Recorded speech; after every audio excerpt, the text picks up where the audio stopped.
Hello. Hello. हा, कोण बोलतोय? नवल किशोर राम साहेब पाहिजे होते मला. हा, बोला ना. कोण साहेब बोलताय? हो. साहेब, मी तुम्हाला कालच्या सगळ्या आमच्या मतमोजणी प्रक्रियेदरम्यान झालेल्या सगळ्या गोंधळाचा हम्म. आम्ही अर्ज वेळोवेळी केलेले आहेत. तुम्ही त्या कोण सगळ्या बोलताय? बेसिकली तुम्ही हा काल हा कोणाला तुम्ही घातला होता का? सॉरी सॉरी, हा आम्हीच घातला होता. हा, तर ठीक आहे, तुमच्यावर मी गुन्हा दाखल करतो, नंतर बोला माझ्याशी. राम राम. जय महाराष्ट्र. शिवसेना मनसे युतीचे उमेदवार राम बोरकर यांनी निवडणुकीत मतमोजणीवर आक्षेप नोंदवले. आणि त्यावेळी मतदान केंद्रावर काही प्रमाणात गोंधळाची स्थिती देखील निर्माण झाली. या सगळ्याविषयी ज्यावेळेस राम बोरकर यांनी पुणे महानगरपालिकेचे आयुक्त नवल किशोर राम यांना फोन केला, तर नवल किशोर राम यांची भाषा बघा.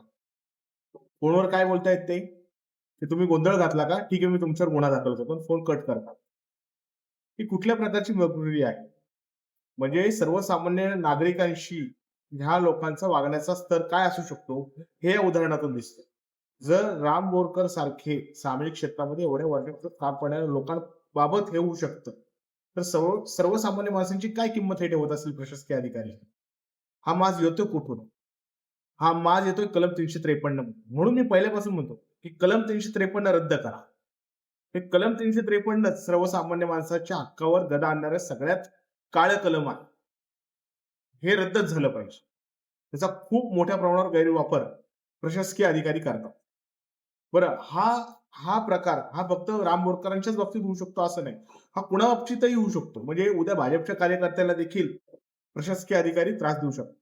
म्हणूनच माझी नव्यानेच निवडून गेलेल्या सर्व 165 नगरसेवकांना विनंती आहे की तुम्ही पहिल्याच जीबी मध्ये महापालिका आयुक्त नवल किशोर राम यांच्यावर अविश्वासाचा ठराव दाखल करून त्यांना महापालिकेच्या पदभारातून मुक्त करावं. कारण ही व्यक्ती जर एखाद्या उमेदवाराशी, जो उमेदवार आपली व्यथा त्यांच्या पुढे मांडण्याचा प्रयत्न करतो, त्याच्याशी जर अशा पद्धतीने बोलत असतील, तर हे सर्वसामान्य माणसाला कचऱ्याच्या डब्यातच टाकत असतं. आणि महापालिकेमध्ये अनेकदा नागरिकांना देखील अनुभव आलेलाच असेल की हे आयुक्त मंडळी, हे अधिकारी लोक सर्वसामान्य माणसांशी कशी वागतात. त्यामुळं नवल किशोर राम यांच्यावर 165 नगरसेवकांनी अविश्वासाचा ठराव दाखल करून त्यांना पदमुक्त करावे महानगरपालिकेच्या पदातून. त्याचबरोबरच कलम 353 बाबत सरकारने फेरविचार करावा. जय महाराष्ट्र.